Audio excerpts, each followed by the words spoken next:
2017, a new Secretary-General, Antonio Guterres, arrives at the United Nations dedicated to reform, gender parity and conflict prevention.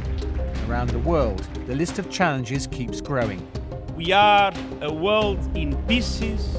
We need to be a world at peace. The world's fastest growing refugee crisis evolves in Myanmar. Driven by violence and human rights abuse, more than 600,000 stateless Rohingya fled to Bangladesh, where the fragile infrastructure is overwhelmed. The UN scaled up emergency aid and called on Myanmar to end military operations against the Rohingya.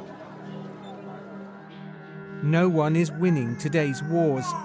In Yemen, 8.5 million people are on the brink of the world's largest famine in modern times. Water and sanitation systems are all but destroyed, sparking a deadly cholera outbreak. The UN sent in emergency supplies and urged all parties not to block civilians from humanitarian aid. 4 famines in Yemen, South Sudan, Somalia and Nigeria are the result of unresolved conflicts exacerbated by droughts and missed harvests. In the deadliest attack on a UN peacekeeping mission in decades, 14 Tanzanian peacekeepers lost their lives in the Democratic Republic of the Congo. It is another indication of the enormous sacrifices made by troop-contributing countries in the service of global peace. The mission MONUSCO is the largest in the world, with a mandate to challenge armed groups who've kept their grip on the vast mineral-rich region for years. Another protracted war, Syria. 6 years of conflict have left 250,000 people dead and 5 million displaced.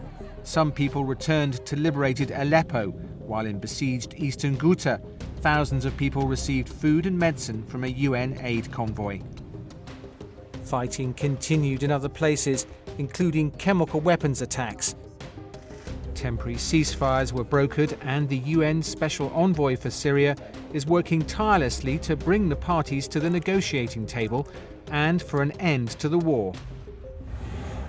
Almost 100,000 migrants crossed the Mediterranean Sea in 2017. More than 3,000 have drowned. Most are fleeing poverty and conflict in sub-Saharan Africa. More than 1 million people are waiting for a passage in Libya, caught in an endless cycle of abuse, exploitation, and even slavery.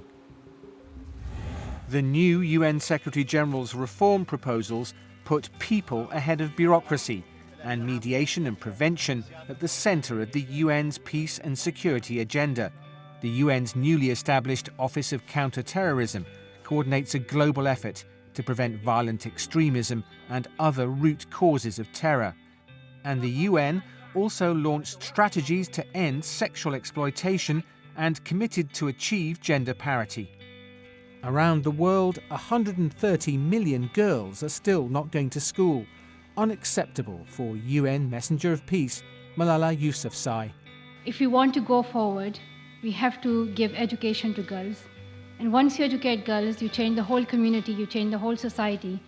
By 2020, the UN aims to double the number of women peacekeepers, to protect civilians and support local women to participate in peace building. Success in Colombia, where the UN mission verified the disarmament process of the last former FARC fighters, pointing the way to lasting peace in the country. Closure in The Hague. After more than 24 years, the UN's Tribunal for the former Yugoslavia completed its work. The tribunal was the first war crimes court established by the UN and has brought more than 160 perpetrators to justice. In the last major case, the former Bosnian Serb commander Ratko Mladic was sentenced to life in prison for multiple counts of genocide and crimes against humanity.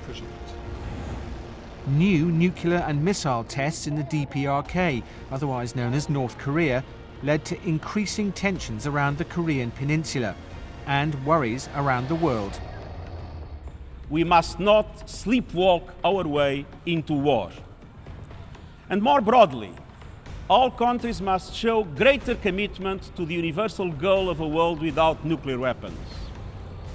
The UN Security Council tightened existing sanctions on North Korea. In December, the government in Pyongyang invited a UN envoy to start discussing issues of mutual concern. Meanwhile, 122 countries voted for the first ever treaty to completely prohibit nuclear weapons, a historic moment for disarmament. Waves in New York. At the Ocean Conference, member states committed to voluntary measures to protect the world's seas. Shortly after, a series of mega hurricanes cut a trail of destruction through the Caribbean. On some islands like Dominica, hardly a tree or a house was left standing. Scientists saw strong evidence that climate change magnified the strength of the storms and other natural disasters. The UN called on countries to speed up the implementation of the Paris Climate Agreement. Speeches and tasks will not solve the problem, but walk the talk is more effective.